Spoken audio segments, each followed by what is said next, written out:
everybody feeling? Is everybody okay today? Food is good, snacks are good, drinks are good. I'd like to start by, I think, just thanking Tim Kilcoyne from Sidecar Restaurant for providing the appetizer. So, wherever you are, Tim, thank you very much. Before we get going, I'd like to thank everybody for coming and welcome you all. And to provide a special welcome, I'd like to introduce Robin Woodworth from the Agricultural Museums in Ventura County to say a couple words. Welcome, Robin. We're very, very happy to have you all here. How many of you have actually been to the Ag Museum before?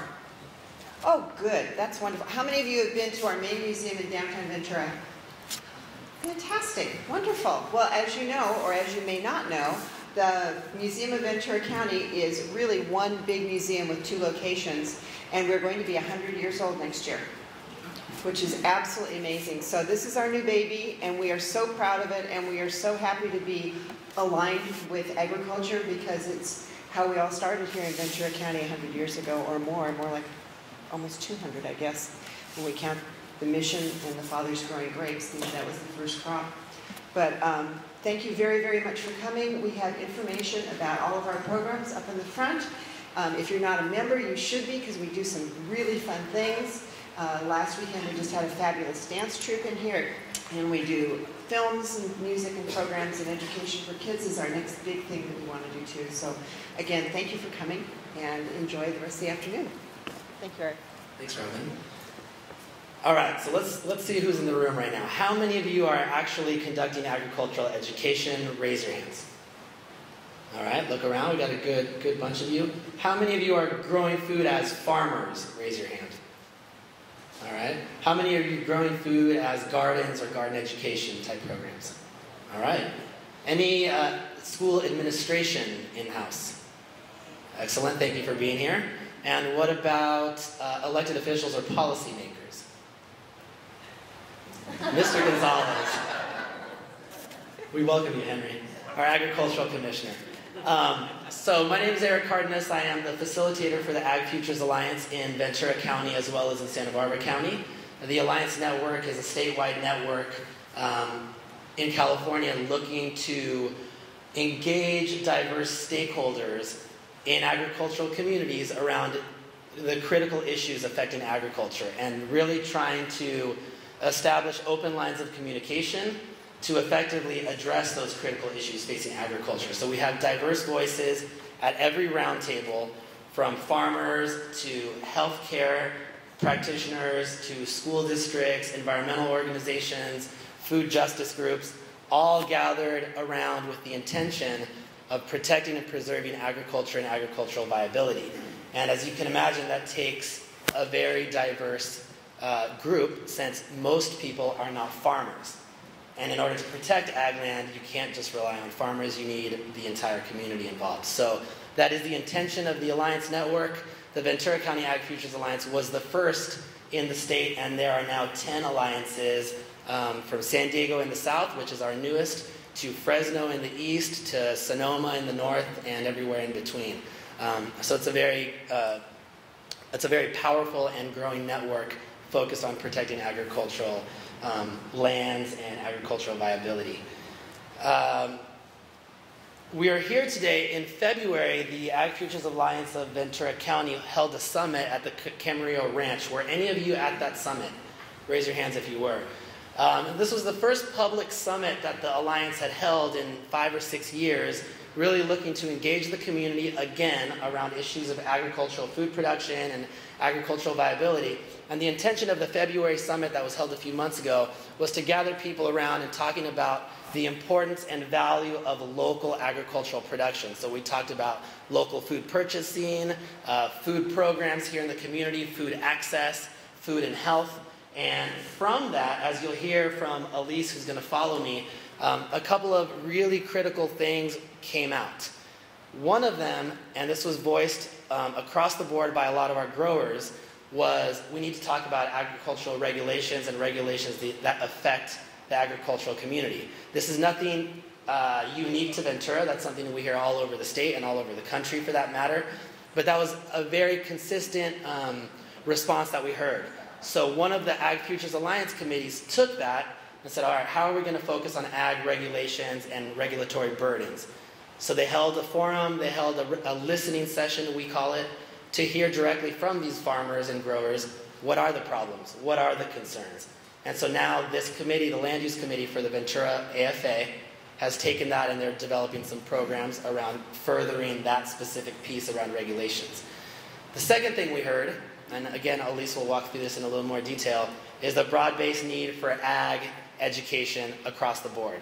Everybody said that, whether you were a grower, an educator, a community member, a consumer. Everybody said we need to do ag education. So the AFA established an ag education committee, and this right here is their first product after meeting for a few months. So as an observer and as somebody that's just facilitating the process and watching this natural growth, this has been, for me, an amazing thing to see this committee form.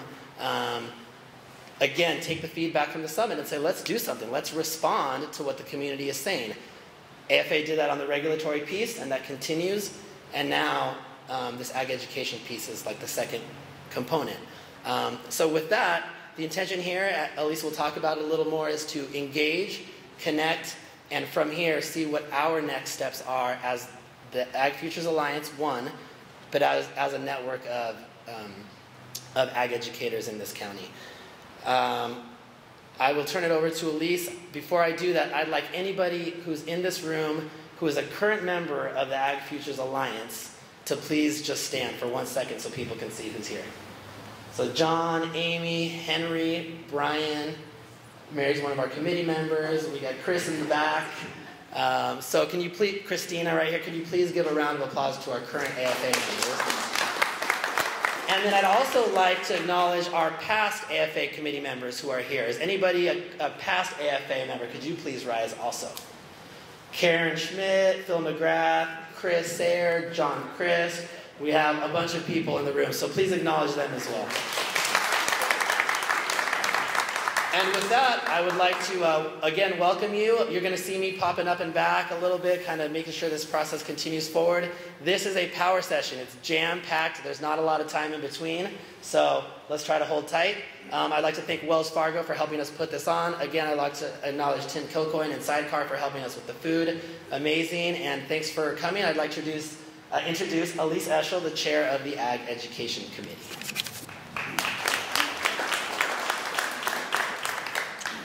Good afternoon, everyone. It is really wonderful to see all of you here today. On behalf of the Ventura County Ag Futures Alliance Education Committee, I would like to welcome you to this Agricultural Education Forum.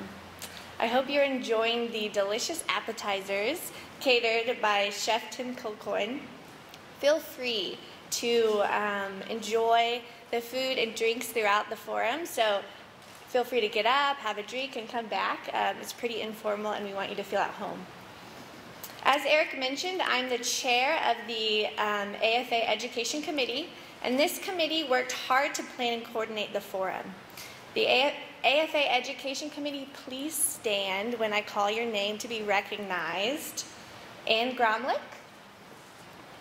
John Nichols, Ken Melvin, and Mary Maranville. This is a stellar group of individuals. Thank you for your dedication to AFA and the work you do in the community to support agriculture. As Eric noted, this committee formed in response to community feedback gathered during the February 2012 Ag Summit. Summit participants were asked two key questions. Would you mind clicking to the next? The first question, what are the challenges to long-term viability of agriculture in the county? The second question, what would you like to see happen in the county and the Ventura County food system in the next 3 years? What are the opportunities? And so as you can see up on the slide, the challenges were related to urban encroachment, water, regulations, labor, and pests, and the opportunities that the group identified were education and farm-to-school programs, food hubs and co-ops, VC branding, dealing with water issues and regulations, food security, and food deserts. And so the community identified ag education as the top opportunity to support agricultural viability in the county. And so that's why the Education Committee formed. And so we reviewed the summit data, met with UC Hanson Agricultural Center staff regarding their ag education data collection. You may have filled out that survey earlier in the year, and engaged in regular dialogue to determine how we could support the ag education community in Ventura County. So during our very first meeting, we spent a little bit of time in an info share where we were just sharing about what's happening in Ventura County related to ag education. And you know, just from sharing within our small group of 6 or so individuals, there is a lot going on in ag education in the county. And I learned about new programs, and others did too. But what we found just through our conversations, we're not necessarily connected. We're not necessarily sharing resources or best practices, but a lot of wonderful things are happening. So the question that our group posed was, how do we create an ag education network to share ideas, resources, curriculum, best practices? As Mary Maranville says, it takes a county. It takes a county working together toward a common vision to make the greatest impact. So that's why we're here today, to start that process to create a network of individuals who want to support each other, to implement programs throughout the county, and those who believe in agricultural education as a way to support our agricultural economy. So if you click to the next slide, so that's our main goal, create a network. Today we're going to be sharing the history and current work of AFA. We're going to be capturing agricultural education program and resources that are available in Ventura County. We're going to, and we just wanted to create a space of networking for you to get to know each other. Next slide, please. So here's our agenda this evening. John Krist will be talking a little bit about the history of the AFA. Then Rose Hayden-Smith will be speaking about ag education in the county. And then we also have speakers, 6 speakers, who will be presenting about their agricultural education program. A quick 5-minute presentation about what they're up to. Then we'll move on to a Q&A, and then the town hall forum. So all of you filled out, or I hope filled out, a survey. If you haven't filled out a survey during that time, you can complete that survey. And then we want to hear key answers from 2 of those questions on the survey about who you are and what you do in relation to ag education and what you think the gaps are in Ventura County. So on that note, I'd like to welcome John Krist. He is the Chief Executive Officer of the Farm Bureau of Ventura County, an independent, nonpartisan organization that serves as an advocate for the county's agricultural industry. As CEO, he is responsible for managing the non-for-profits organization's staff, daily operations, and finances. He recommends policy to the organization's board of directors, implements board directives, and represents the interests of the membership at legislative and regulatory hearings. He also serves as the organization's liaison with the news media, as well with numerous community organizations and groups. Before joining the Farm Bureau in February 2008, he worked as a reporter, editor, and opinion page columnist at the Ventura County Star for more than 24 years. So please join me in welcoming John Krist, President of the Farm Bureau of Ventura County.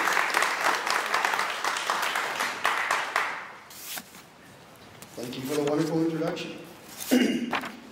And welcome. It's a pleasure to be here today. And I've been asked to do something that, in light of the rest of the program, is a little daunting. I'm supposed to talk a little bit about the history of this organization, but I'm actually being followed up here by a real-life historian. So, yeah, Rose, you are. And so I'm mindful of that. I'm going to talk a little bit about how AFA was born, and a little bit of the birth pangs that accompanied that genesis, and try to explain a little bit about how we got to where we are today. In a way, AFA has a history that goes back almost 25 years, which I know seems like a long time. In fact, it is. The original birth of what would become the Ag Futures Alliance of Ventura County dates back to 1988, 1989.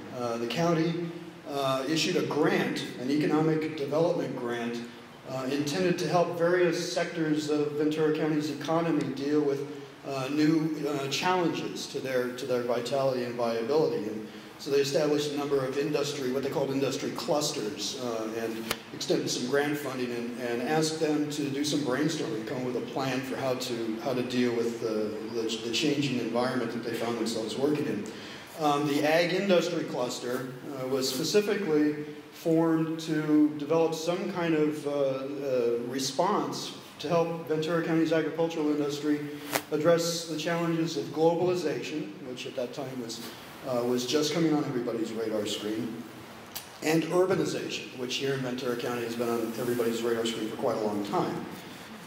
That group got together and met for a number of weeks and months, and the consensus that they came up with in terms of an action item was that what was really needed to help Ventura County agriculture deal with these challenges was a PR campaign, essentially. Their theory was if the general public understood more about farmers and what they do, we would have fewer of these problems that are bedeviling us as an industry. Not much happened after that was issued as the mission or the goal for a couple of years. And then the political environment in Ventura County changed rather dramatically. How many of you were here living and working in the mid-90s? Yeah, about a third. Well, in 1995, the voters of the city of Ventura adopted an initiative called Save Our Agricultural Resources. And what it did was, in the interest of preserving agriculture in and around the city of Ventura, essentially froze the general plan and said any land that's designated now for agriculture will remain in agriculture unless the voters of Ventura approve its change to a different use. And that was a rather dramatic change in the land use regulatory environment. It was very unpopular with the ag community.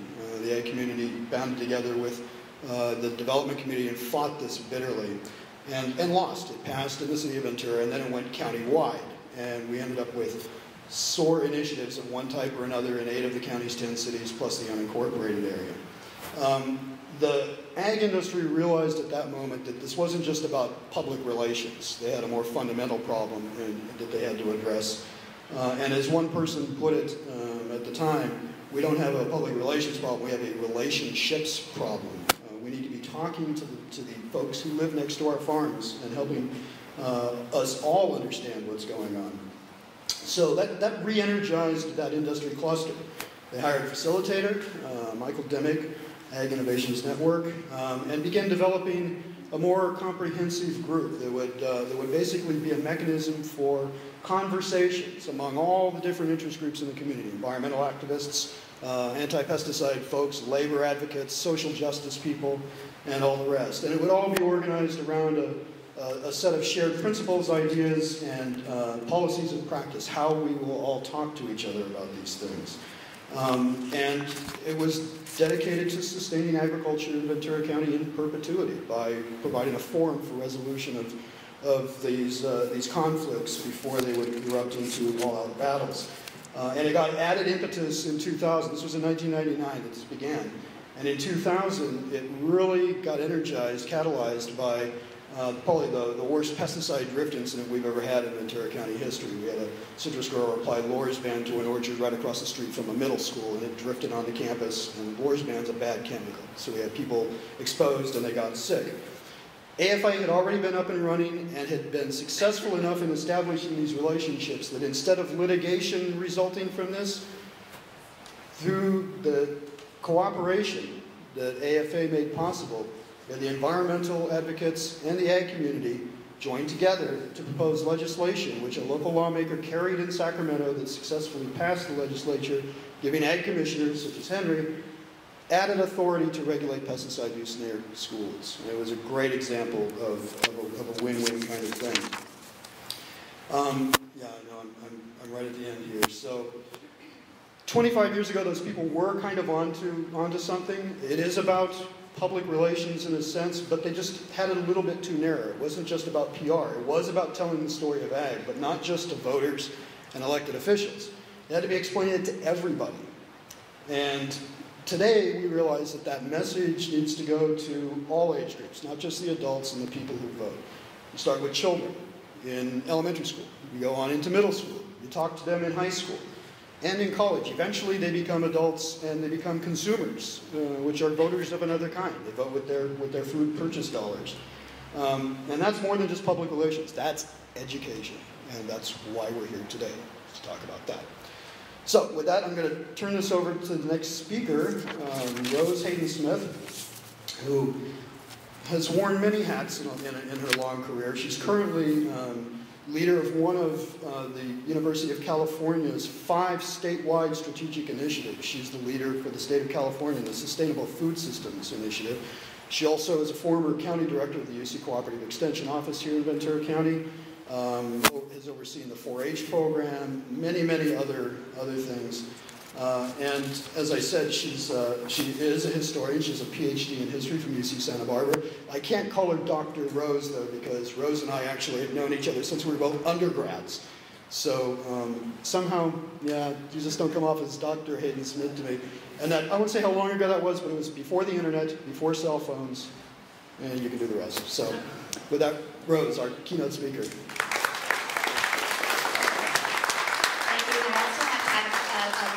A confession. When I was a freshman, John was a junior transfer student. John was an anthropology major, and as a really clueless first quarter freshman, I enrolled in an upper division anthropology class.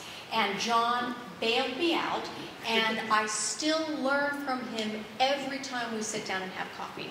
And he has been one of my best teachers about agriculture and everything. It is really a privilege to be here with you today. I'm actually really nervous. I go all over the United States to talk, but hometown audiences are the toughest. So I'm trying not to freak out here.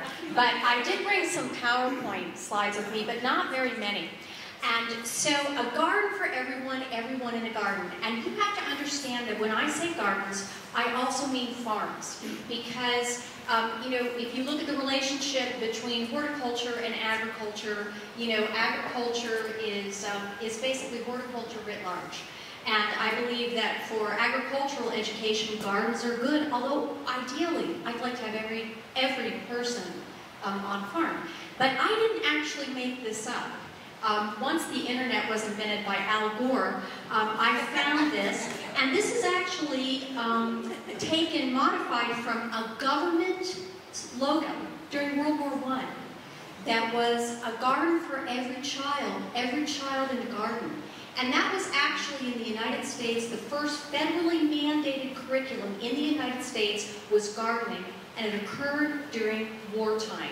And I think that that is a really compelling thing for us to frame our work and sort of sense of urgency around the work of agricultural education, because what we value, we preserve.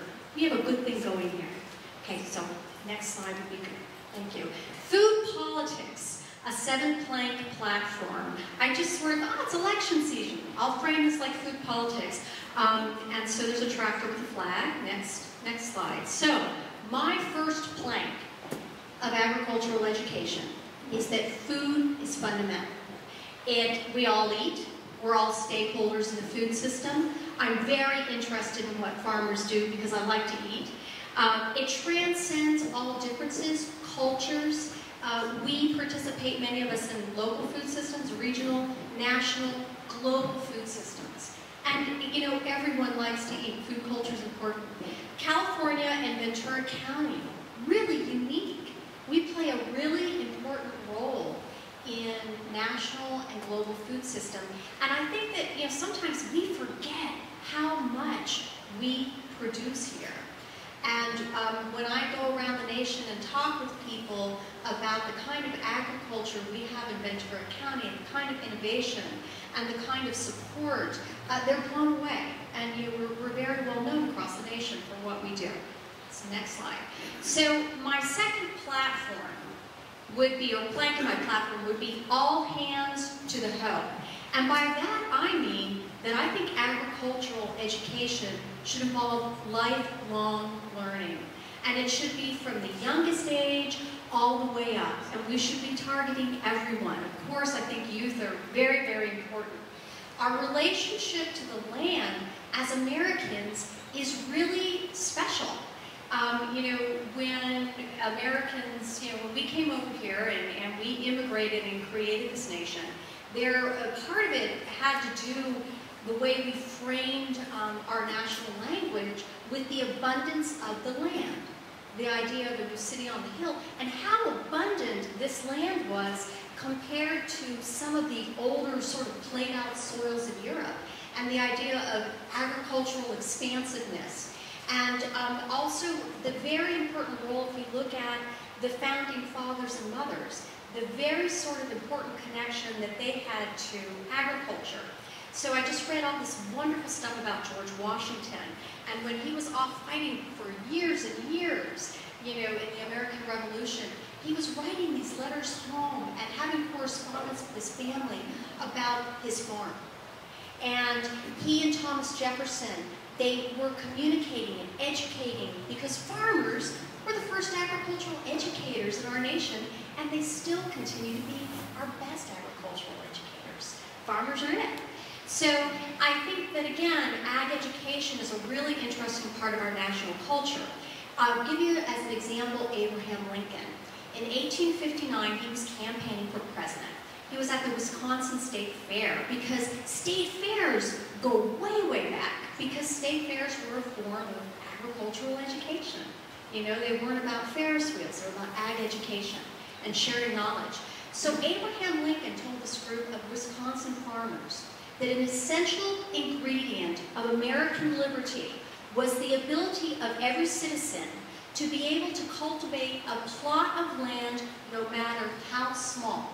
And that as long as all Americans could do that, that we would be free from oppression of all kinds, free from the oppression of kings, from moneylenders, and from want.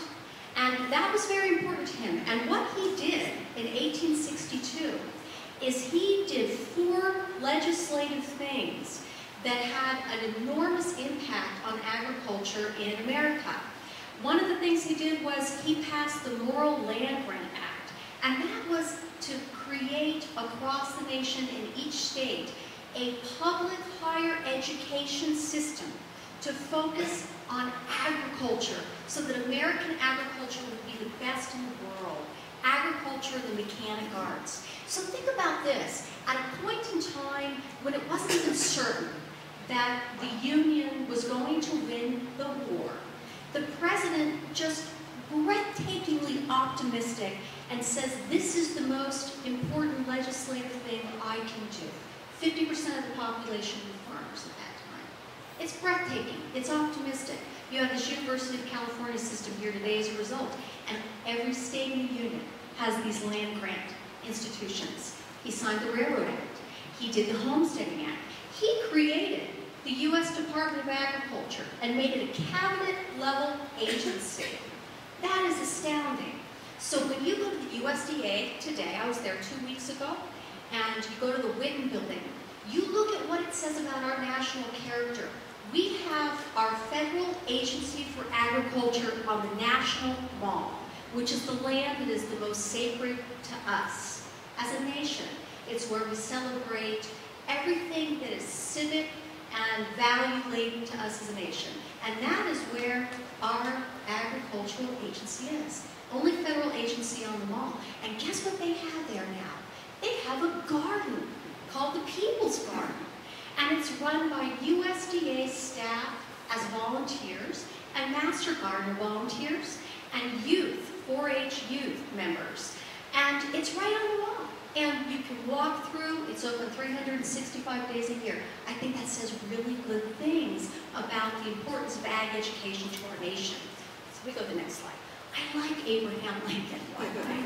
Okay, so I actually do have a political goal. If I could do one thing right now legislatively, I would mandate agricultural education in our public schools.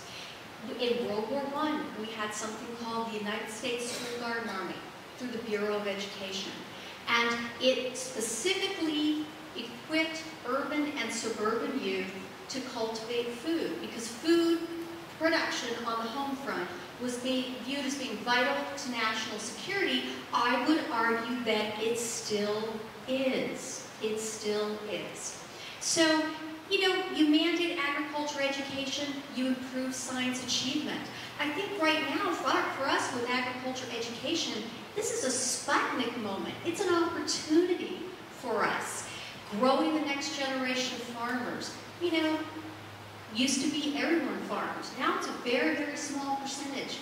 Where does the next generation of farmers come from? Very important. If we educate, that's where they come from. And then you can also teach about, you know, food, agriculture, healthy lifestyle, environmental awareness. I have communicated with Arnie Duncan, who leads our National Department of Education, that I think that race to the top really should be race to the crop. And we could do that here, right? We could do that here. Begin locally, and then it spreads. Next slide. So food production is vital to national security. World War I, Woodrow Wilson told the nation that food will win the war. In World War II, our food system was more secure because we'd gone through New Deal, restructuring, Henry Wallace, all that stuff. But what the big national concern was around ag education in World War I and World War II was also something called nutritional defense. The idea that if kids and families would learn how to grow food, they would be healthier. And the idea of health as an obligation of citizenship. And how do we enable that? And so victory gardens, you know all about that in World War I and World War II. I'm not going to tell you too much because I have a book coming out next year from the Parliament Press about victory gardens. So I don't want to give the whole thing away. So we'll talk again next year. So today we have an AmeriCorps program called Food Corps. And actually, a group of us locally have put in a bid, California's put in a bid to be one of the new Food Corps states for next year, and a group of us locally put in a bid to be one of the communities in California if California were successful, so that we could potentially have these AmeriCorps volunteers in here helping us with school gardens. Wouldn't that be exciting? Okay, next slide. So, the fifth plank, our role in a changing world. We need to produce more food sustainably. You all know what the UN report says, how many more people are going to be in the world. We need to develop more and better equitable food distribution systems. We need to educate. We need to encourage young people to seek jobs in food and agriculture-related careers. And we need to be effective advocates for agriculture and its fundamental importance to America and to the world. We live in a really unique place, and with all this wonderful stuff that we've been given, we have a unique responsibility to preserve it and to extend what we have. Next slide. So my sixth plank is agriculture, civic education, and engagement. And we, again, have this new Victory Garden movement, urban agriculture, all of these things that are going on in Ventura County, CSAs, many of you are involved in that. We have issues with hunger and food access in this county that we need to address. But there's an opportunity to provide service to others through youth programs, things like Food Corps. And again, where we grow food and what it says about our character.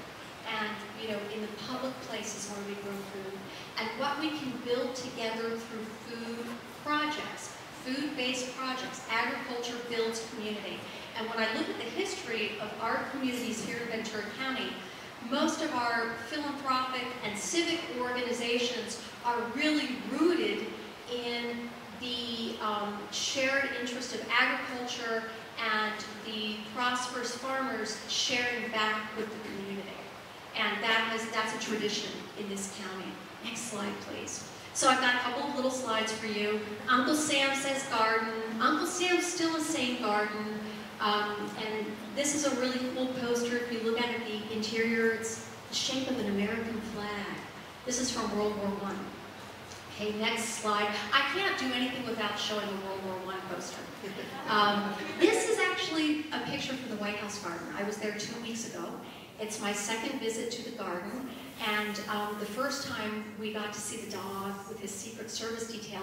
This time, President Obama and the dog came out and said, hey, and then left us back to the garden. And the garden is absolutely wonderful, and we got to spend some time talking to the staff and also the chefs that prepare food from the garden and learning all about the garden. And I'm getting ready to put all my pictures from the visit up on the website. Okay, next slide. And then while I was in DC, I headed over, this is about 14 blocks from the White House, and it's a food pantry called Bread for the City.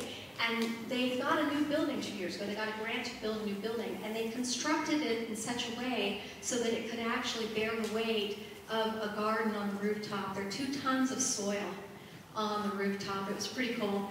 Okay, I see the 1 minute sign. I see, I'm feeling the heat. Okay, the world cry food, keep the home garden going. The world cry food. The world needs the food we produce. We can keep producing it if we educate people about it so that we can preserve and protect what we have here. Next slide. Okay, we'll actually go back. So this is the, one more, sorry. I'm indecisive. This is the blank slide, because this is the work we have to do. This is the 7th and final plank of my food politics platform, which is our unique opportunity. We live in one of the most agriculturally abundant and productive places in the universe. We have farmers who are wonderful stewards and who are wonderful educators. We have places like the place we are here today that demonstrates that we value not only our tradition, but we project forward all the positive things that we can do and make impacts in this area. We have places like the Hansen Research Center. We have community gardens. We have sites all over. We have schools that have farm-to-school programs. We have CSAs.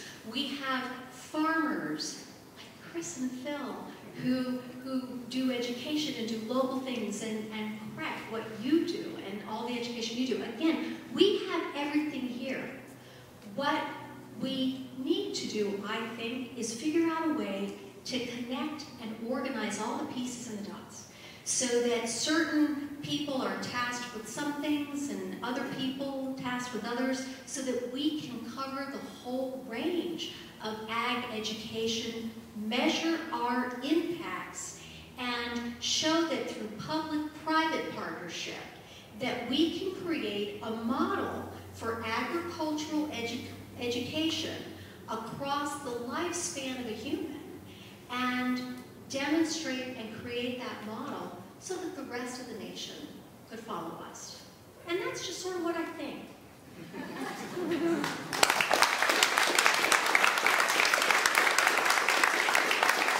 Thank you, Rose.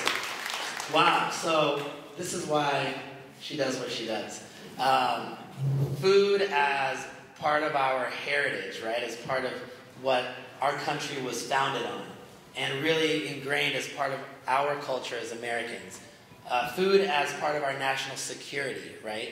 Food is opportunities to educate our youth and all the way up, and an opportunity for us to engage as neighbors, as communities, together for a more secure future. And the 7-point platform will have to, I was taking some notes feverishly, but I'm going to rely on your PowerPoint presentation as well. But what a great resource we have in Rose Hayden-Smith here, you guys, and it's just, thank you so much for being here. And again, thanks to all of you. What we're going to do now is we're going to invite 6 different speakers to spend 5 minutes each on their own educational programs, and they're going to come up one at a time.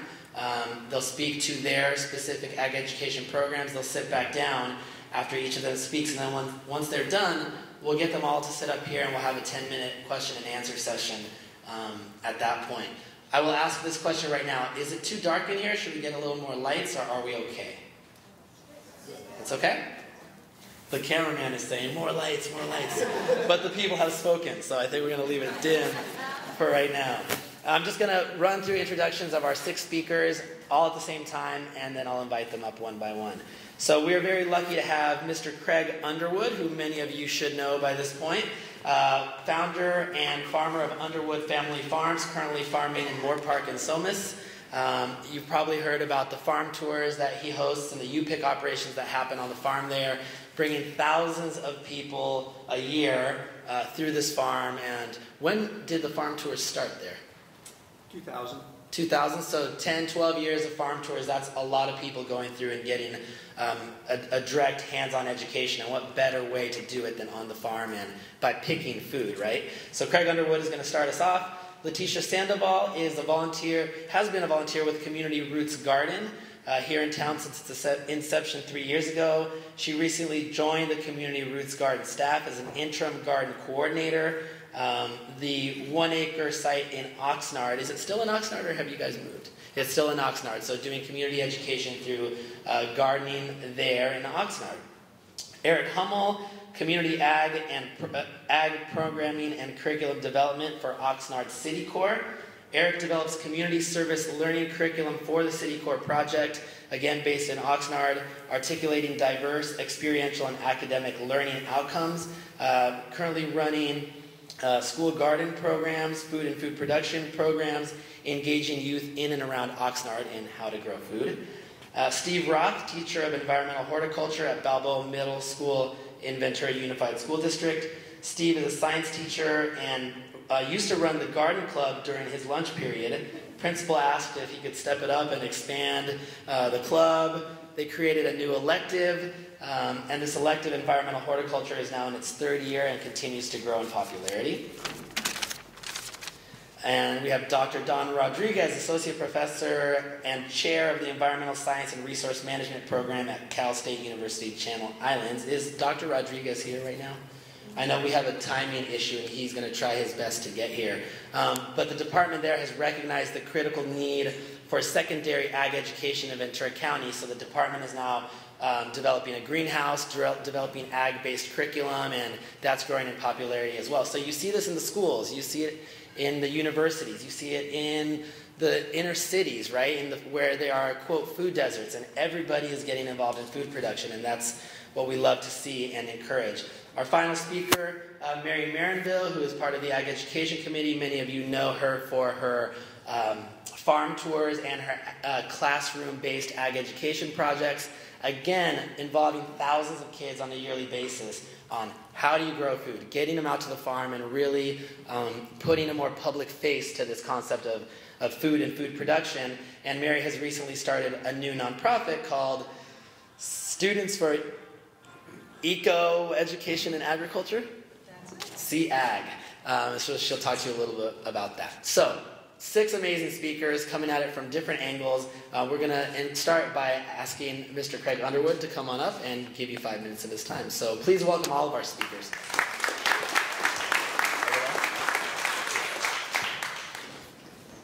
It's always nice to speak here at the museum because a lot of this equipment was new when I started farming. So, Underwood Family Farms, our business is selling directly to the consumer through CSA's farmers markets, U-Pick, the festival that we have in October. We're basically trying to get people out to the farm, and we want to connect with the farm. So we actually started doing some tours back in the early 90s because I was delivering our salad mix to huge markets down in Malibu, and one of the produce managers down there connected me with a teacher and parents, and they wanted to come up and see what we were packing and how we were packing it, and they like picking carrots. So we just did school tours just to help our business down in Malibu.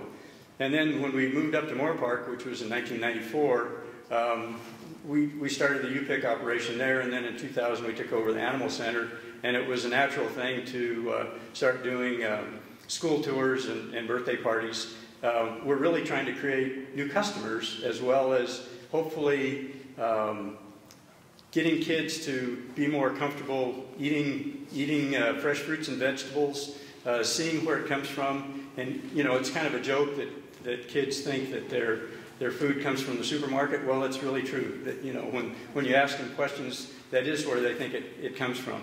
So when they go out and they actually pick a carrot or pull stuff out of the ground, they'll take it home and eat it, whereas when they pick it in the supermarket, they may not. Now, I'm just going to quickly run through some slides here to give you kind of a backdrop of what we're doing out on the farm. We're set up so that we can, this year I think our busiest day we had about 40 schools come out to the farm. And we're just as busy in the springtime as we are in the fall of the year. The fall of the year is oriented totally around pumpkins. But we have 14 different programs that we offer, varying in price range. And our target group is basically preschoolers. And, you know, it's a pretty basic program for preschoolers. We just give them a tour of the farm. They go out and they pick strawberries or they pick vegetables. They take advantage of the animal center. They have a snack or lunch, and they go home. Our educational tour, let me just flash through this as quickly as I can, because this is my wife's PowerPoint presentation, and I borrowed it from her, so I have to give her credit for it, but it's really not geared for this, and I have quite a few more slides. And this is our education classroom, and we have a mural on the front, and Russell, who's our main educator, goes through the differences between fruits and vegetables, and he does kind of a little biology class, and it's amazing how many parents we're educating by the program that he's talking to kids about. And I guess I have only 2 minutes, so I'm going to have to fly through these. The kids are out here, you know, we have animal center tours so that they can go to the field, pick fruits and vegetables, they can go through the animal center, they can do combinations.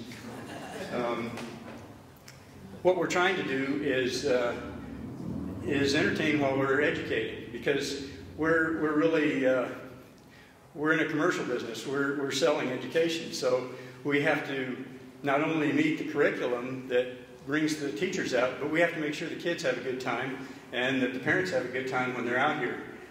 Just going back, that area is a birthday party area on weekends, and during the week it's our area where they can have snacks and a lunch. Everything we do, we try and incorporate, make sure it's entertaining, but it's farm-oriented.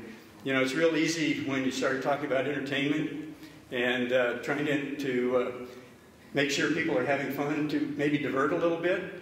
And I guess I'm the one at the farm who says we're going to stay true to our roots, and everything we do is going to be farm-oriented. There's a bee barn. If you go inside, there's a beehive in there, and then there's on the walls depiction of you know, life in the beehive. This is our animal show, which is part entertainment, part education. We bring the domestic animals out, show them different things that they've been taught there. Our gem mine, believe it or not, gold was discovered in Ventura County before it was discovered up in Sacramento, so we're hoping to incorporate that into our school tours at some point. Again, a lot of it's just for fun. This is a combine slide. You know, kids love to climb just like goats, so you know, we give them things to climb on, and they're glad to slide through it. We bought a combine, came in and fixed it up, and cut out the center part of it and put a slide in it. And, you know, that's a form of education. So I'm not going to be able to go through all the slides, but it kind of gives you a snapshot of what we're doing out on the farm. Thank you, Greg. How many of you have been to Underwood Farms? Raise your hand. How many have not heard of Underwood Farms? Raise your hand. It's okay if you haven't. All right. That combine was amazing because many educators know this whole outdoor classroom concept is catching like wildfire, and learning through experiential opportunities, hands-on opportunities. Climbing is part of the outdoor classroom actual kind of philosophy and curriculum. So give them a tractor to climb on, and you got your farm education going on. How many of you guys have heard of Community Roots Garden? Raise your hand. All right. We're going to invite Leticia Sandoval to come on. Thank Thank you very much. I'd like to thank the Ag Futures Alliance for inviting me for getting to participate today and share with you a little bit about the work that we have done. So I'd like to tell you a little bit about how the garden started. I feel that the story is very inspirational, beginning with the history of the North Oxnard United Methodist Church. We happen to be a ministry of theirs, and back in the 1980s, the church was involved in helping to feed the hungry population here in Oxnard, and unfortunately, in about 2006, I believe, the program had to end, and they were unable to help people who still wanted assistance with food, and that sadly meant turning people away when they would come. And so one day, one of the church members, this was about 2008, she came to the church and said, "I had a dream last night."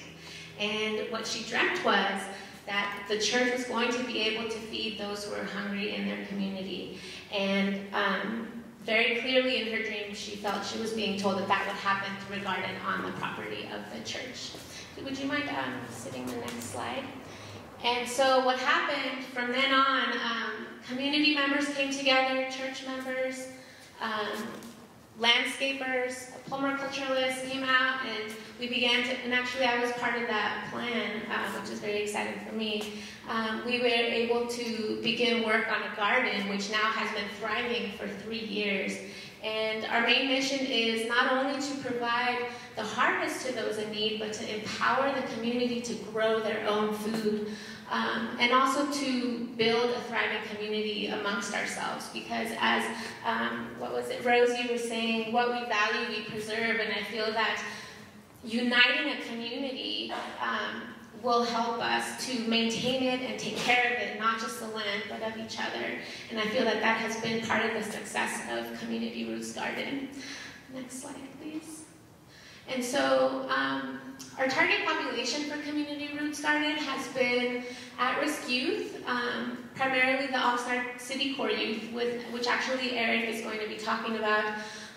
But I do want to give them a shout out because I feel that they have played an integral part of Community Roots Garden. They come out, a group of them, every Saturday, and they work really hard to help maintain and build community roots. We also work with Mixteco farm workers and MICOP, which is a Mixteco Indígena community organizing project. And they have been a great resource for us because not only are a lot of the farm workers in need, but they also hold a lot of the knowledge and experience to help us grow the food. And so in that way, we're helping to empower our community. Thank you. 2 minutes. And then, of course, working with those who have no access to or limited access to food. A lot of the harvest, which we have about 3,000 to 4,000 pounds of food a year that we're able to donate to Bread of Life and to other food pantries, has helped us to feed others. And then, of course, we're also open to people of all ages, diverse backgrounds. As you can see from some of these pictures, we have families. We have multiple generations. We have youngins, little babies who get to taste the food at a young age. And then we have the City Core youth that are working together. And then, of course, one of our MICOP families. You can go to the next slide. So we have several different programs. We have field trips, volunteer days, volunteer chef of the day, educational workshops, and Oxnard Community Food Coalition, which I'll tell you a little bit about right now, if you'd like to go to the next slide. We have great field trips, which I don't know if you recognize. Our farmers, Erin here in the slide, she brings a lot of enthusiasm and excitement to our field trips, where we host different school groups, Boys and Girls Club.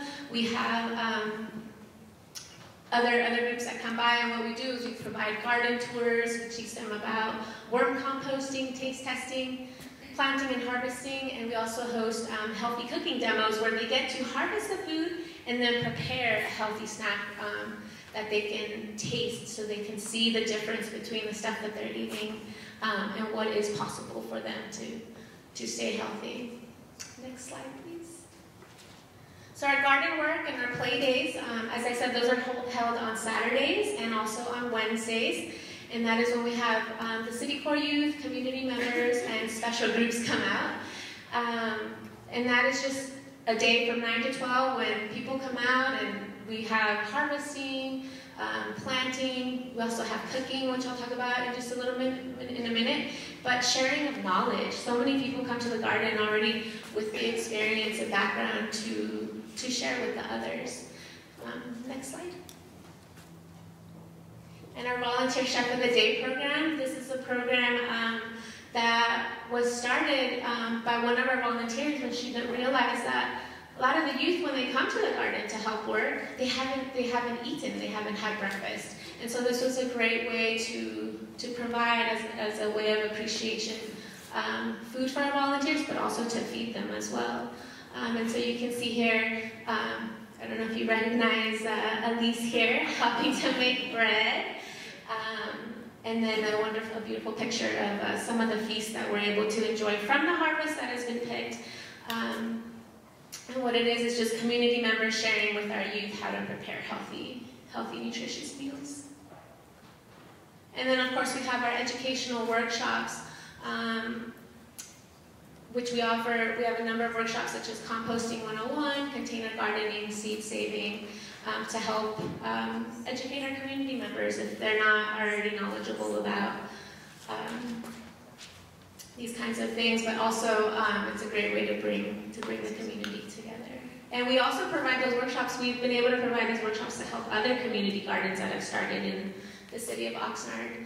And finally, we have the Oxnard Community Food Coalition, which seeks to build a healthier, more just local food system by supporting grassroots community-driven food projects such as other community gardens, community kitchens, and food hubs. And I guess I have to wrap it up. But if you want to go to the next slide, you're more than welcome to contact us if you want more information about our programs. Thank you. You know, if we had another 2 hours, everybody could have half an hour to speak, and we kind of need it because everybody has such amazing information. So, apologize for the rush, but you know, this is how we're going to get things started here. I'd like to invite Eric Humble to come up from Oxnard City Court.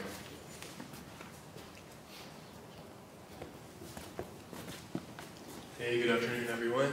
It's great to be able to come out here and get this networking started here. So I guess we'll start. You can go to the next slide. So Oxnard City Court is a youth development program of the city of Oxnard, and we just threw this together as a sample of some of the projects we do through the year.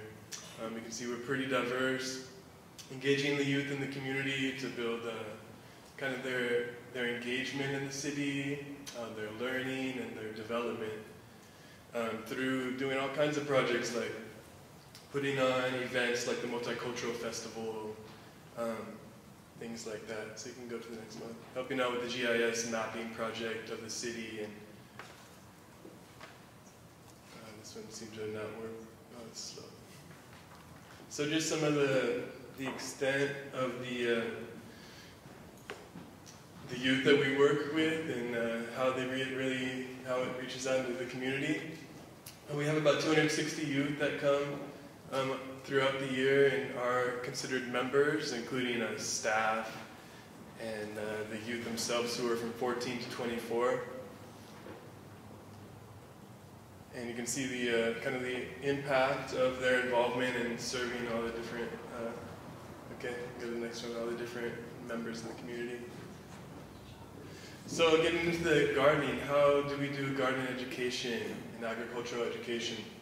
Well, we see the community as the classroom, and we see gardens as a key way of all the different things that can come out of the garden, you know, from science-based learning to the civic learning to soft skills development like teamwork and being really thorough on a project, getting things done, being really detail-oriented, all these kinds of skills that can come about from engaging in gardening and agriculture. So you can see some of the youth making some compost tea or compost extract.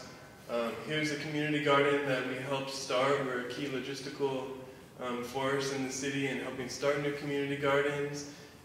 And here's some of the youth putting together a little seed mix to plant some seeds that they would plant and help donate to all the community gardens in Oxnard.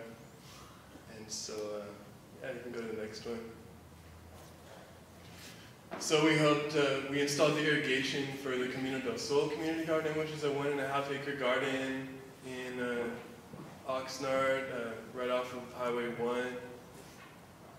We help out a community roots garden on Saturdays, where we host probation, or youth who are on probation have to work off hours. They come out and participate in the guest chef program that Leticia talked about, in preparing the food, and also volunteer their time to help plant, harvest, weed, make compost tea, stake tomatillos, I think it was in there, with some corn somehow growing in the tomatillos, and he had planted some carrots or something. And then we also work during the week with the California Gang Reduction Intervention and Prevention Program, who are kind of ex-gang members, hopefully, ex-gang members, who are coming out and kind of getting some work skills, building their resume, you know, learning all the soft skills like I mentioned, and then also being able to learn all about food and what are these things that they're growing and how do you cook them, and taking some food home to their little kid that they might have, some fresh vegetables.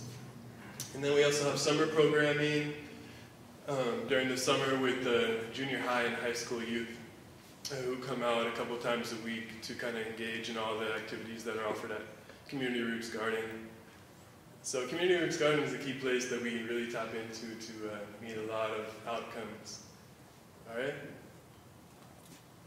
And then also logistical things like setting up the senior garden at the Wilson Senior Center. That was just a few weeks ago. They filled those boxes up thanks to, who was that? Steve Gill donated those boxes to us. And we filled them up with soil from here in Santa Paula, the Insectary, Associates Insectary. And here's some of their help at the school gardens. We run the Wanimi After School program. So we have, this is Juan here, who's heading up the gardening education component of the after school program. This is at Wilson School in Oxnard. And so the importance for our population, you know, you can see here's a youth on probation up there who's helping to prepare the salad for our Saturday volunteer work day at the garden. Here's some youth during the summer programming, making a kale smoothie. They call it a kale smoothie, but it's kind of more of like a fruit smoothie, I think. But you put a little kale in there. And then here they're harvesting some wahe. Anyone ever heard of wahe? It's a tree from down in Oaxaca that makes these little seeds that people from southern Mexico might know and like to put in their salsas. And so we could see the importance would be kind of the intercultural education that could come about through that, because I don't know if you know, some people are kind of a little bit racist towards people from Oaxaca or, you know, kind of more indigenous people. Sometimes there's a little racism there, and so we're kind of sharing with these youth, like, here's this tree, and here's how, like, some people who come out here use it, and maybe they're out there and they get to meet them. And so we're hoping to kind of break down some of that might be there. All right. And then for ag viability in Ventura County, since we do work with kids, we kind of use a biological approach, you know, making the compost teas and the compost extract, and using a microscope to assess the quality of the compost we're making and the quality of the compost teas that we're making. So they're kind of learning a little about science and the biological approach to agriculture. And then kind of getting a little bit into changing the perspective of agriculture, because a lot of these kids, their parents actually worked in the fields at one point, or maybe they still work in the fields. And so their parents, you know, always told them, you know, don't work in agriculture, you know, you need to get your education and move out of agriculture. And so this is one way of saying that, you know, there's other aspects of agriculture, you know, there's the cultural component of agriculture and different modes of agriculture other than just farm workers and the boss and the harvesters, you know. So we kind of have a small scale model, and then some gaps that we're hoping to, or that we might see in Ventura County and that we're hoping to address might be the demographics in terms of, you know, there's a lot of education for 4-H kids and those kinds of youth, but we have a little bit different demographic that we work with in Oxnard, from the junior high and high school kids to the ex-gang members, you know, and then we also have college kids that come and help out too, so we have a pretty diverse group. But a lot of the kids are kind of from a, they're not as, like, they wouldn't be in 4-H, I'll put it that way. Or they wouldn't wear that little hat or something like that. I don't know. Okay. And then school garden support might be a key thing too, you know, because during the summertime, what's going to happen with school gardens or during the breaks, you know?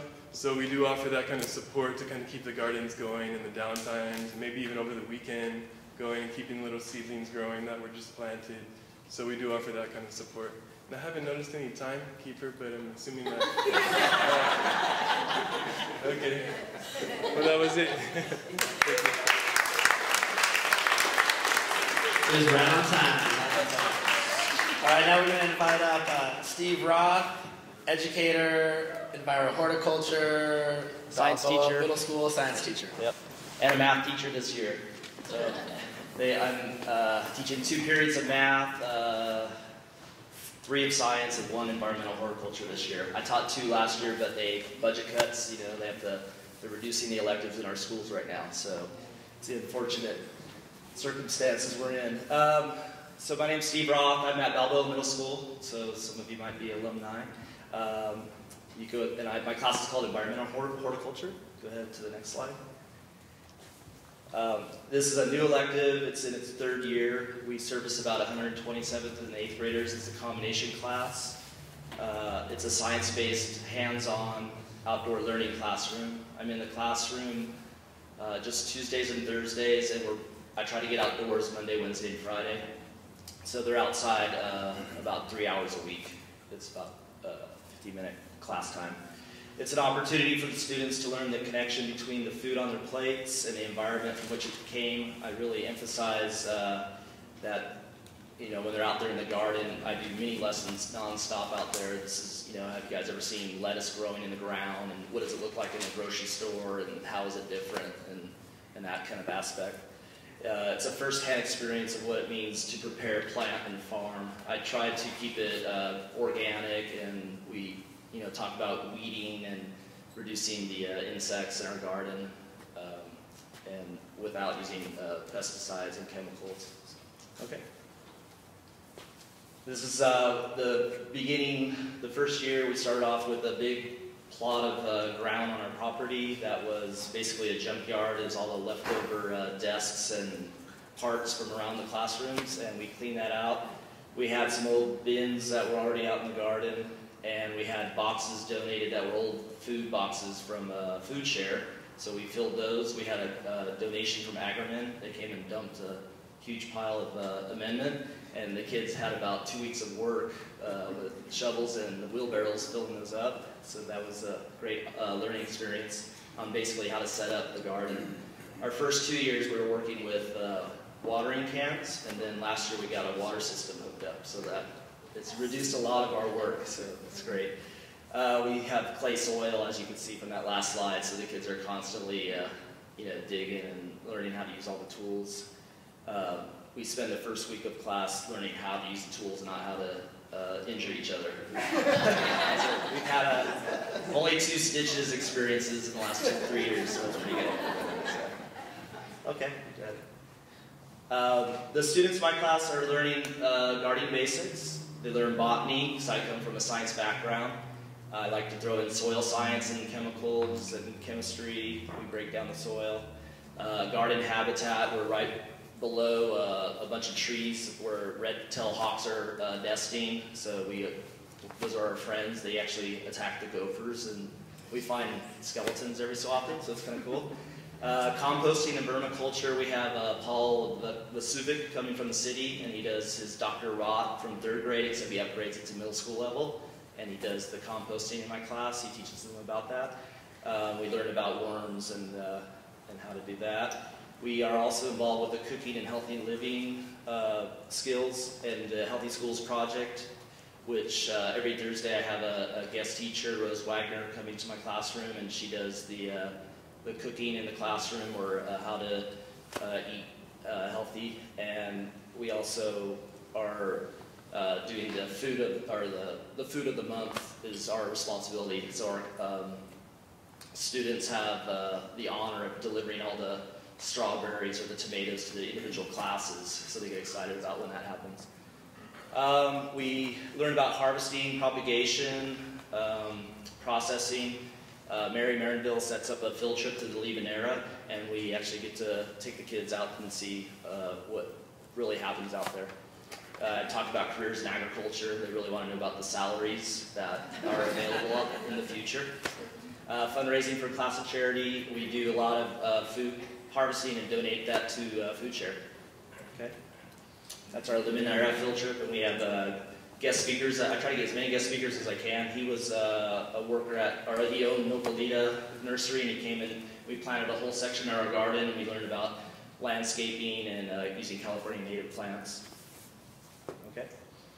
What is needed and what I see as an improvement for my classroom and education in Ventura County would be more classroom visitations from agricultural professionals, corporate-sponsored field trips to local agricultural facilities. I have the students, and I know there's facilities. It's just getting the students to the facilities. That's the biggest cost. It's the buses. Current videography productions would be a great thing to add to my classroom. The kids would love to learn about beekeeping or beneficial insectaries or propagation, or have an expert come into the classroom and teach them about that.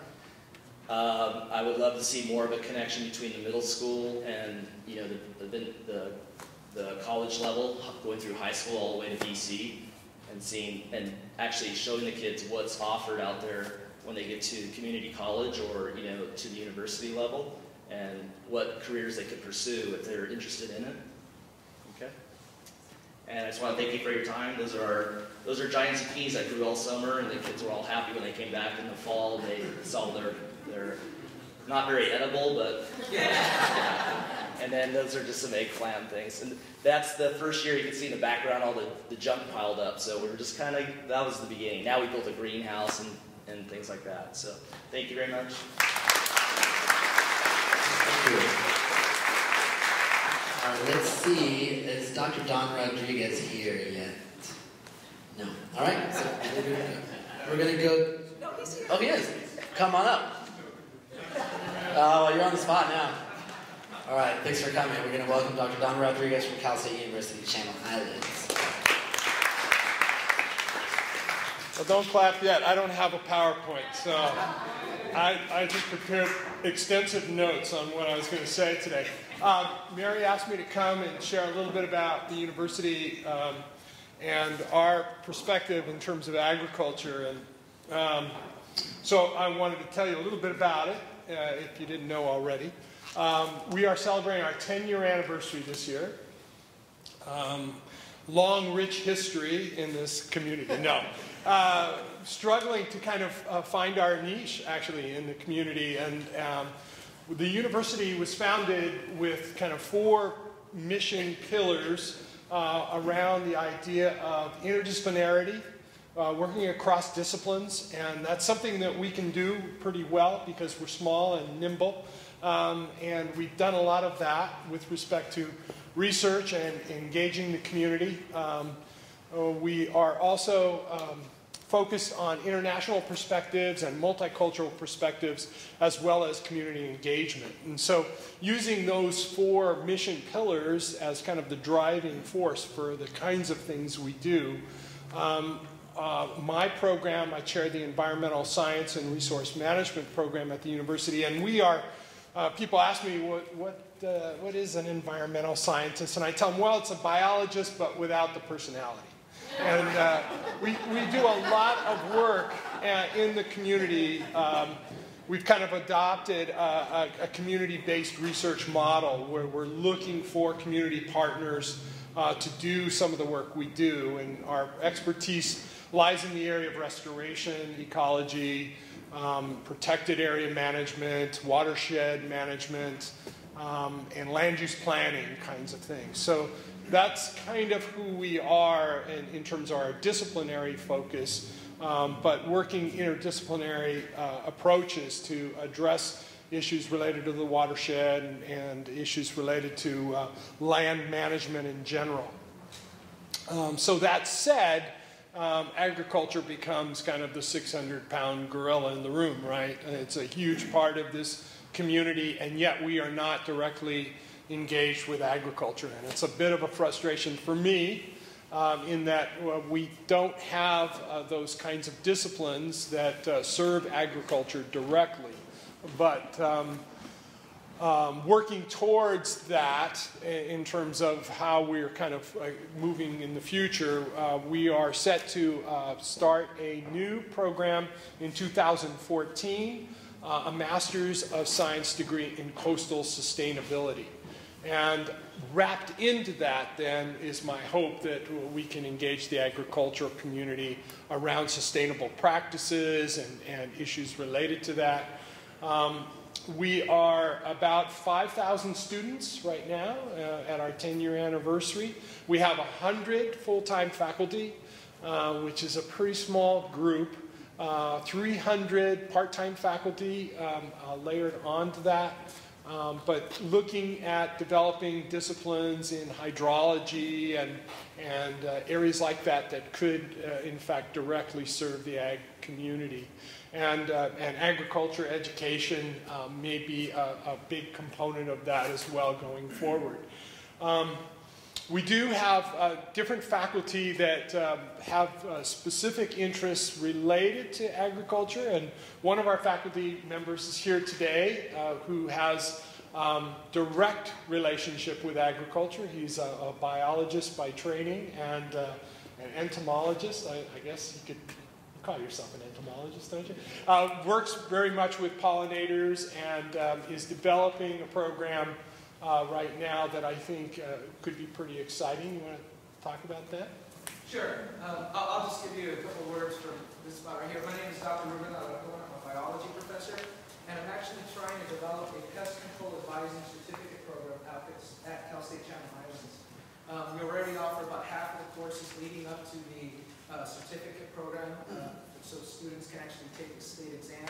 And I'm in the process of trying to write a grant to the CSU system to actually get the funding to develop the rest of the courses so that students, biology majors, environmental science majors, other science majors can take these courses, take the state exam, and then start entering the world of agriculture at entry-level positions. And the unique thing about this program is we'd also be opening it up to the general public through extensions. So people that are already interested in agriculture can actually come and take these courses at the university.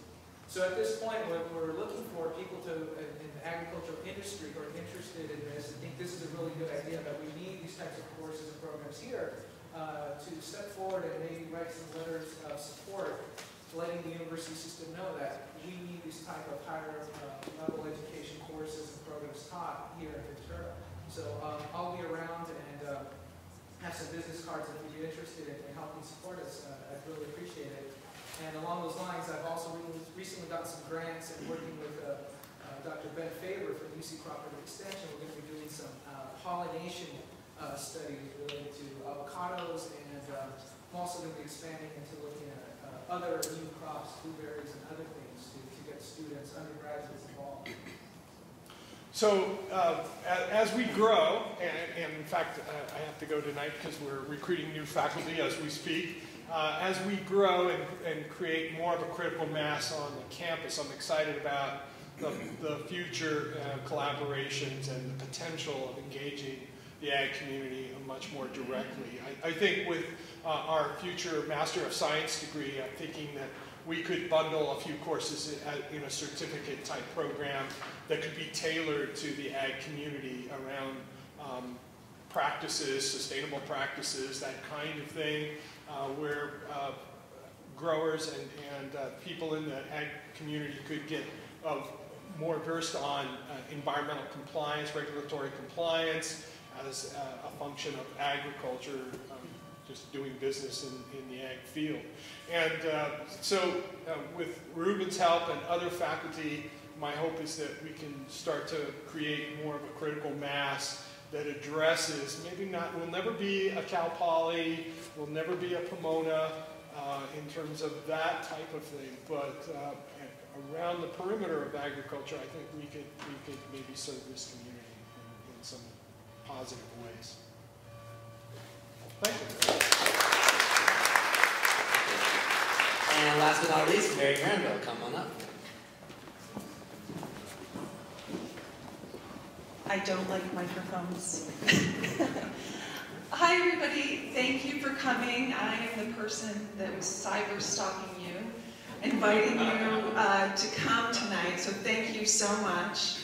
My name is Mary, and I do agricultural education. I guess I didn't realize this, but I realized that I was inspired many years ago. I grew up on a dairy farm in upstate New York, so that's where my inspiration came from.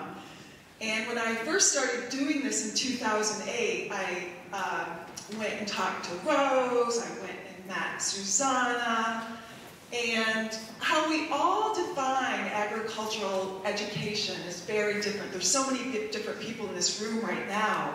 We've got one end of the spectrum to the other, and we are all passionate for different reasons, but the one passion is food. We all really care about where it comes from and how it's grown, and farming. And I have to say that that's where my inspiration comes from. We are all very, very passionate about what we do. And I started a program in 2008.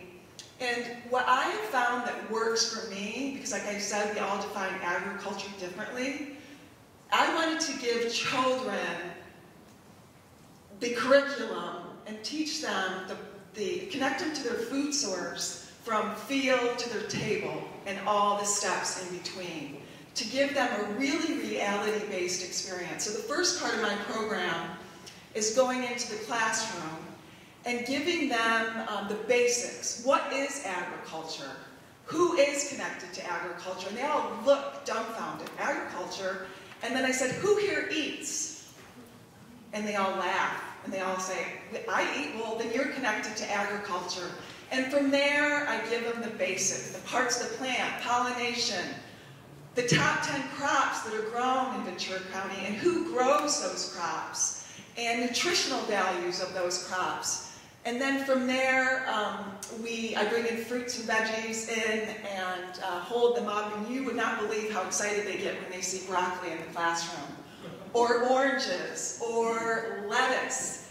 And from there, we talk about sustainability, and I've partnered with some farmers, Howlings and Gill's Onions and Limonera. So we talk about what they're doing, because I want children to know that farming is obviously being out in the field and being in the farm, but farmers today are doing some pretty amazing science-based, highly technically advanced things, and they get really excited when they hear about that Howlings grows tomatoes 40 feet high, or when Gill's Onions is making a tremendous amount of clean renewable energy from onion waste, from onion juice, or that Limonera has a 5.5-acre solar field, and they do green waste recycling with Agriment. Is Agriment in here? So we talk about all those things, and then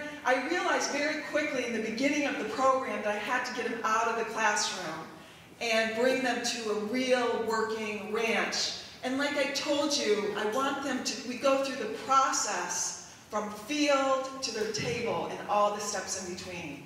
I hold up a lemon blossom and say, this is where it starts, and how long does it take to go from a lemon blossom to a lemon?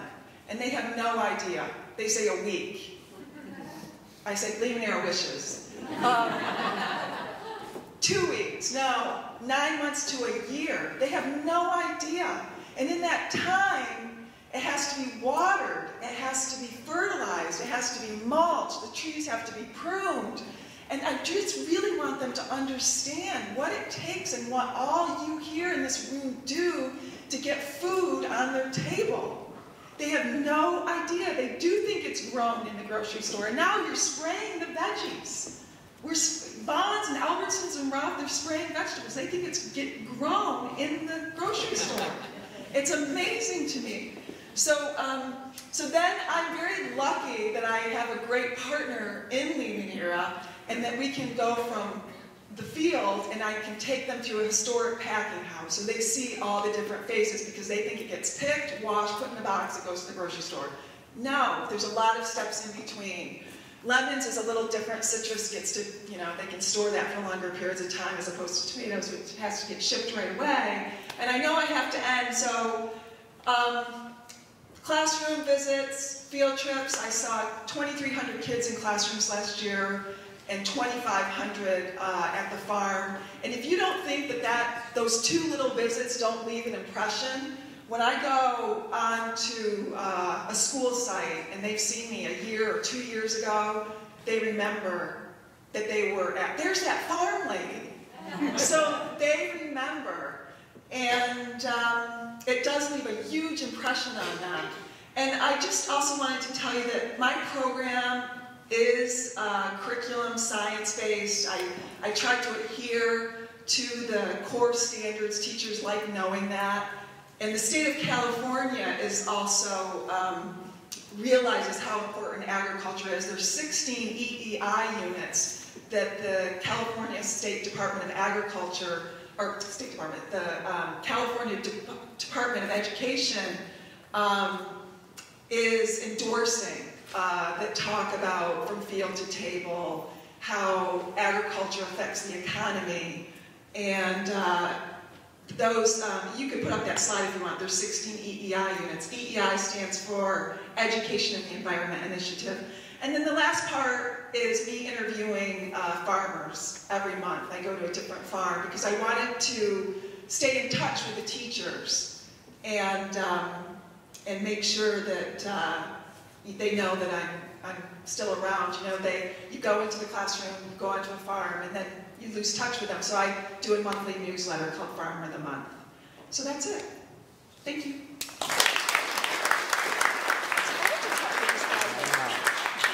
Can we get a big round of applause for all of our speakers? So I think we have about half an hour left before we need to break. I'm going to condense this next part just a tiny bit and open it up to a couple of questions for our speakers. And instead of having everybody come up here and the whole shuffle, let's just ask a couple questions, and whoever wants to can answer it from where you are. Maybe you could stand to answer the question. And then after that, we'll open it up to all of you, specifically to get some feedback on what are some other programs that you guys are working on, and where are some potential gaps. A couple of our speakers started to talk about some of the gaps that they see. We're going to run that program in 1 minute, shotgun style, name, program, gaps. Fit in as much as you can in 1 minute. And the key thing is we have surveys that ask the same question, and that's where we could really use some information. Did I see a hand in the back? Ben. This is a question. Okay, all right. So let's go into a question and answer. We'll take just a few minutes to do this. Questions, not statements, would be helpful, and we'll go from there. Ben. So this is the whole group. How can they integrate all their own programs into one big program? Or is that not? Anybody want to take a shot at that? I can speak, I think, on behalf of the committees. They're trying to figure out exactly that question. How do you take all of these different programs and provide either a central hub to where people can start disseminating that information from a central location? But that, I think, is yet to be seen. I know that's one of the intentions. What other questions do we have? Should we be focusing different curriculum at different age levels? Is there a target, or do we have to educate kindergarten to adult? I taught elementary school for 15 years, and then I moved to middle school. There's a lot of education, I think, in elementary school level, and it's lacking in middle school and high school level. So what there is a need is middle school and high school level curriculum and, things like that. And, like I said before, connecting it all through kindergarten all the way to college level. Great. Thank you.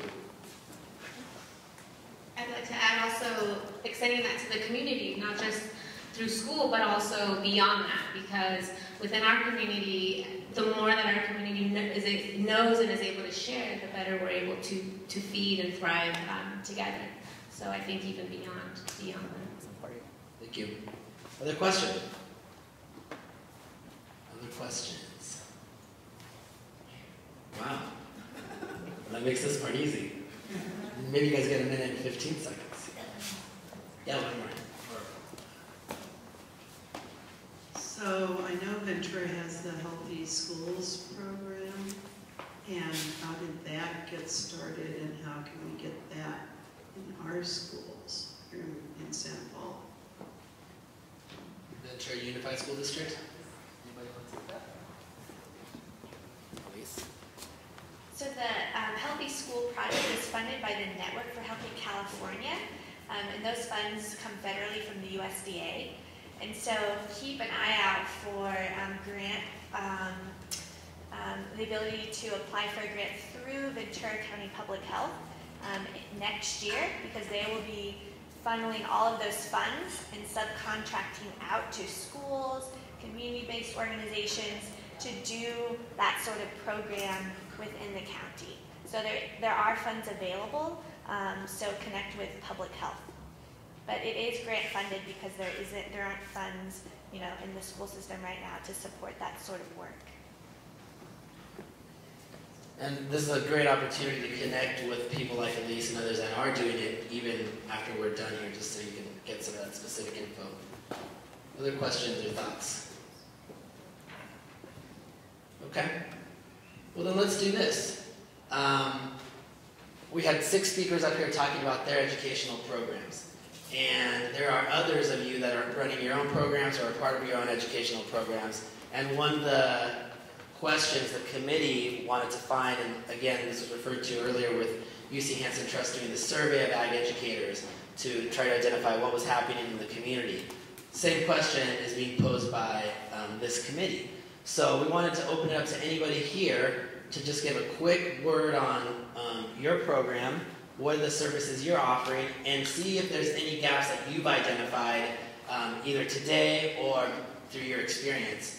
And again, the committee is looking at compiling all this information and then follow up with all of you on here's a potential next step and trying to figure out how to engage you guys all together as one network and grow the group of people that are here. So is that a question or do you want to?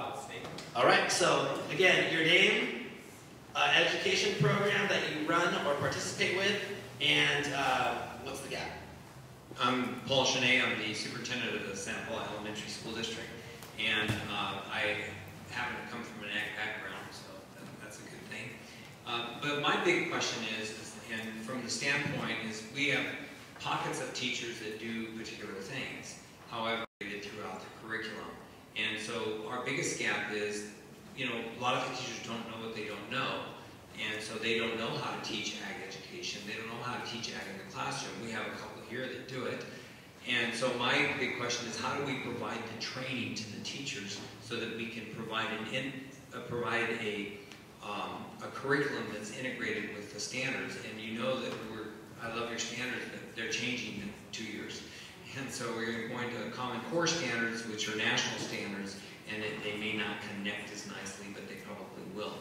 And so that's my big question or my big challenge is how do I provide the training to the individual teachers so that I can get a continuum from kindergarten to 8th grade in my school district? Thank you. Great question, great observation. And that is a perfect example of a gap that, in this case, the school district has identified. How do you train teachers in the school already? And they're there, they're consistent, the kids know them, they're there for years, and how do you provide that continuum of education? So thank you for that. Anybody else want to talk about their program and gaps? Yeah. Oh, we'll go up here first. Okay, I'm John Nichols. In 2007, my art partner and I, Gail Pinnock, founded the Ag Art Alliance, and this year is our 5th annual Art About Agriculture exhibit. Portions of it will be in this museum starting November 10th, and portions of it will be down the block at the Santa Paula Art Museum. Our purpose is to do one of the basic first things that needs to be done when educating the population, that is to raise awareness. So we want to use art to get them in the door, to raise awareness. The gaps I see is, and I'm working with Meg Phelps to try to close some of those gaps, how do we make an educational component out of an art exhibit about agriculture that teaches some of the issues that we're talking about today. Okay. So raising awareness and asking the questions through art as a gap. Hi, my name is Ronald Whitehurst with Ringham Vitoba Insectaries and the Dietrich Institute for Applied Insect Ecology. So we like to educate people about the role of beneficial insects and building habitat for beneficial insects to effect biological control, or in the vernacular, help to build natural systems so that the farm more or less takes care of itself with less inputs of toxic pesticides. So we see that there's a really big need for biologically based scouts for the local greenhouses and farming operations. And there should be some kind of opportunities to tie in at-risk youth to go through a training program, get a certificate in scouts. And then we need to grow more food locally, more diverse stuff rather than the big ag production stuff. So a certificate program for gardeners to be independent business people and grow crops on acres of land. So just to make sure I'm understanding, opportunities for a broader diversity of people to come in and maybe get certificated in programs such as biologically integrated pest management, that's a gap that you see that's not happening right now. Right. Okay. All right, what else? What other questions, or I'm sorry, other programs? Programs and gaps. Hi, I'm Karen Schmidt. I'm Executive Director of SOAR, and perhaps more to the point for today's discussion, I'm on the board of Food for Thought Ojai, which is a nonprofit up in the Ojai Valley that's been one of the pioneers and leaders in Ventura County and really around the state in promoting food and ag literacy in schools and trying to get healthy local food into school cafeterias. Thank you, Phil's wearing our t-shirt. And two comments. One is, if it's already happening, I'm not aware of it, but I think it would be something that maybe AFA could champion if nobody else is, which is to get some kind of a committee or working group together to provide support and networking among the people working on school food around the county. I'd love to think that we could get, per Rose's comment, a national race to the crop mandate that says, a school garden on every campus. But at the very least, it'd be great, in a place like Ventura County with the resources that we have to see a school garden on every campus in Ventura County and not just in the communities that are fortunate enough to have an organization like Food for Thought active. So, and both, I think, school garden on every campus and an effort to get healthy, fresh, local food into the cafeterias. There's so much going on around the country, so many resources. I think the time is right to make that happen and to leverage that around the county. There's a small network that's already working on that with 5 school districts, and it would be great to see every district in the county involved in that. The other thought I just wanted to throw out, and I had heard a while back that the Hanson Trust was thinking about this, that I would love to see something around an apprenticeship program for, a lot of this talk has been about school kids, but there's, growing numbers of sort of 20-something people and maybe even older who are interested in getting into farming, but didn't have the benefit of growing up in a, 5 generations of farm family, don't have access to land, but are excited and passionate and want to, get their hands in the dirt. So some kind of an apprenticeship program that's tied to access to, of course, you need land to do that. So I know there's the Intervale program, I think it is in Vermont, that's doing this. There's kind of the agricultural park model. It would be really exciting to see Cal State Channel Islands or the Hanson Trust that has some land taking a leadership on doing something like that. Thank you, Karen. Yeah. I'm Ann Grass, and I'm with the Funded Table Farm Project, and we are an internship for 27-year-old interested farmers, and we're at UC Hanson, actually, so.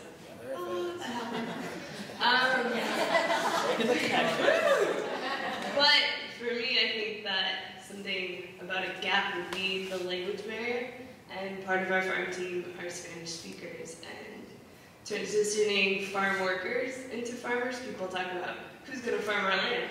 There are lots of people who would farm land, but education and language separate that. So not only just programs for 27-year-old ex-high school teachers, but also for community members that maybe don't have as much access to education. So, language. Thank you, and that's perfect timing because I was going to ask, of all these gaps that we've identified, is anybody else in the room saying, wait a second, I do that? That's part of this whole discussion today, so thank you for saying that. All right, back here in the back. My name is Lisa Fox. I'm a private agricultural consultant and a PCA here in Ventura County, and I do bilingual farm worker training. There we go. The connections are happening. All right. Name, organization, and a gap. I'm a teacher, so I like to be in front so I can see you all. My name is Jennifer Doby. I work here in Santa Paula at Isabel Middle School. And due to budgetary constraints, we do not offer a science ag class like you have in Ventura. So what I'm trying to do is get that started through an after-school program, a club, so to speak, to teach the kids ag, skills, sustainability, and also put a community outreach component to that where the students will grow food to donate to local food banks, churches, things like that. My big gap is that I need garden boxes to be able to do this, and I'm having trouble finding those supplies or things that people are recycling that we could use as garden boxes. So if there's anyone that has anything, I will take it, I will decorate it and make them all match. I just need something. The kids are just dying for this. They ask me every day, when are we starting? When are we starting? They really, really want this. They want to get their hands dirty. They want to grow food. They want to eat food.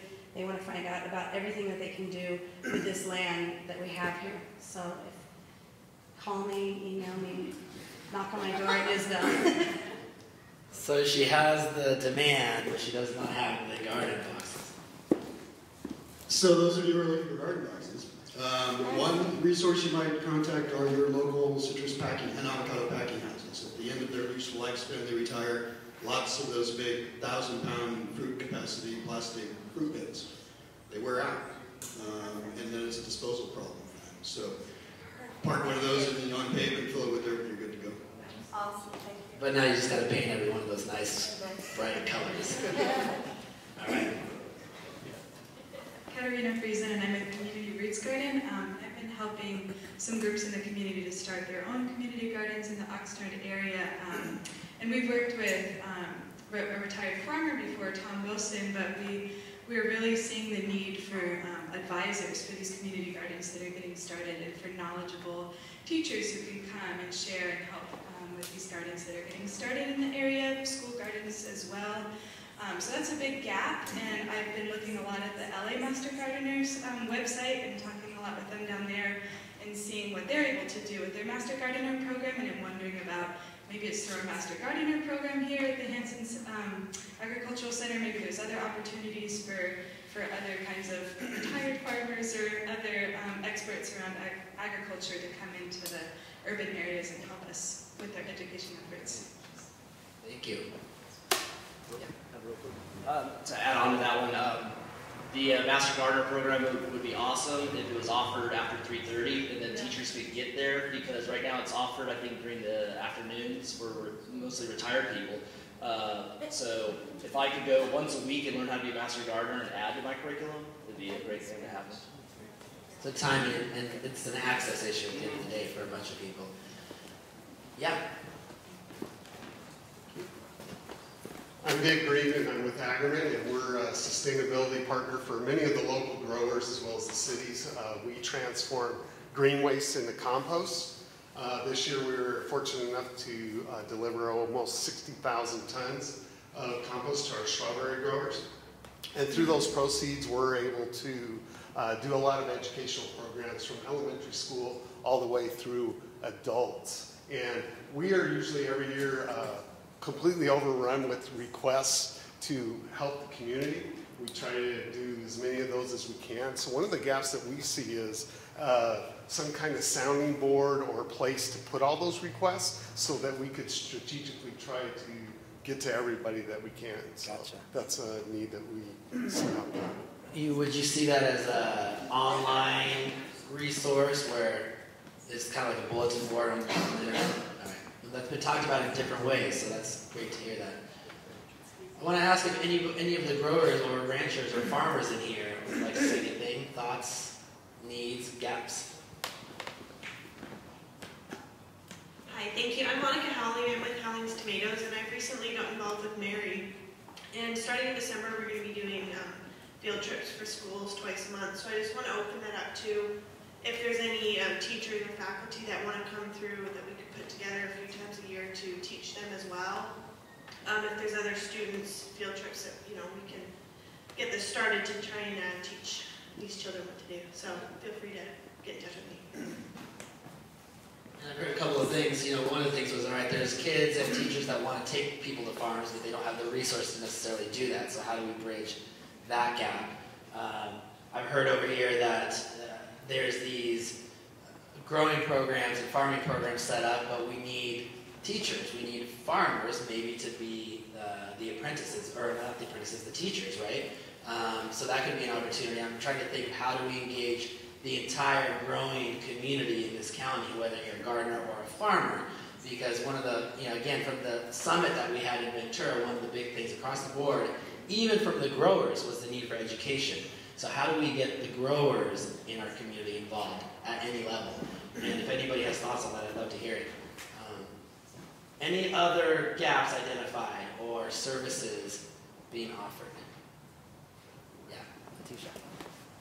Another need that Community Roots Garden has is that financial support, which I'm sure many other programs have that as well.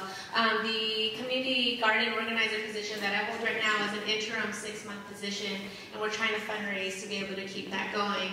And what that entails is helping to oversee the programs that are already happening at our garden, helping to facilitate our Oxnard Food Coalition, and through that is providing support to other communities trying to start their own gardens or kitchens or other projects which help with food security. And so financial support would be great. We appreciate it. Everybody needs the resources. I'm not looking for money. My name's Carrie Leidig, and I teach at Isbell Middle School, and I'm the MESA advisor, which is Math, Engineering, Science Achievement, and we do a big science soil component. And I'm looking for guest speakers because I want to expose my kids to careers in agriculture, so. Some kind of speakers, farm leadership bureau is coming to mind. How do you develop a bureau of speakers and just resources somehow that everybody can access? Yeah, I'm Ben Faber with the University of California. We run the Master Gardening program here. And the Hanson Trust funded gardens in every elementary school in this county.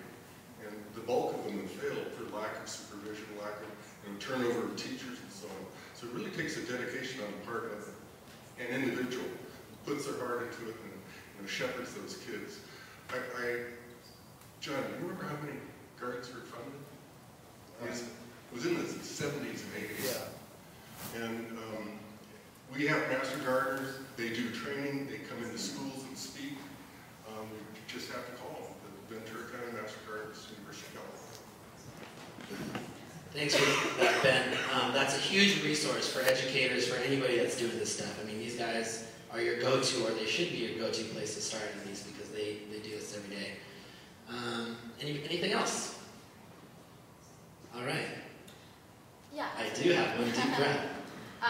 So I'm Erin, I'm with the Abundant Table Farm Project, and along with our internship, our formal internship program, we're housing an informal sort of farm worker to farmer training program. We also have a farm education program going to classes, so now that we're getting students really stoked on supporting local agriculture, as a small grower, I want to know how am I cooperating and collaborating with the other small growers so that we can then source the produce for schools. We really see that as our valuable future as a farm, the farm to school program, but know that we will farm ourselves out doing 500 pounds of carrots every week. So who are we working with so that we can take care of our soil, get our produce to the schools in our little van, probably didn't work. So how are we working together to really make a viable sort of hub and distribution for small growers? Thank you. All right, I think there's one more. We'll take one more. Other guys are going to wrap this up. Anything else? Yeah, one more. Last one. My name is Susan Hardenberg, and I live in Ojai, but I live and work at a school that uses local produce from farmers, and the connection has been just made kind of fortuitously, serendipitously. And I think that there are lots of schools, I can think of 3 private schools in Ojai who are trying as hard as they can to get to locally grown produce. And they would probably really appreciate a consortium on your end so that they too would have a broader selection or a greater amount that they could get hold of. Thank you. I'm going to turn it over to Alise from Ventura Unified School District to wrap this up. Again, she's the chair of the Ag Education Committee. But just on behalf of myself and Ag Futures Alliance, I really want to thank you all for coming and taking the time to be a part of this, especially our speakers, and Rose who had to leave and a couple others. But again, this is the first effort that the Ag Education Committee has made to start engaging other ag educators to figure out what we know and what we don't know, right? And what's being done and what's not being done, and try to identify some of these gaps in order to start building and trying hopefully to figure out where this committee can plug in and serve as a resource for all of you. And very likely that will involve some of you, and hopefully some of you would be willing to engage in that. So first step, coming off of the summit in February, so we'd love your feedback, absolutely. But again, as the facilitator for the Alliance, I want to thank you all for being here. So let's bring Alise to say some closing words. Again, thank you so much for coming. There's so many wonderful things happening in Ventura County that are supporting agriculture. And so I really appreciate all the work that you are doing in the schools, on the farms, community organizations, teaching folks about agriculture and the importance of supporting it. So really glad you are here. If you have completed your survey, we would like to collect those. The committee will be using the information from the surveys in addition to all of the information collected during the forum in order to determine next steps. So if you have your survey completed already, if you could pass them to the middle aisle, and if Eric, if you wouldn't mind collecting them. If you haven't filled it out, please do so, and you have Mary Maranville's email, so you can fill it out at home and then just send it electronically to Mary. We would like to collect information from all of you if possible. And one key question on there for us in terms of next steps, we asked you if you would like to participate in the AFA Education Committee. So our goal today was the first step in creating a network of folks that are supporting each other, sharing best practices, and we want to figure out how to close those gaps. What do we need to do in order to support ag education in the county? So if you're interested in joining the committee, we would love to have you. We meet monthly. Typically, it's been the first Thursday of every month for about an hour to plan next steps. And so would love for you to be a part of that if you would like to. Again, thank you so much for coming.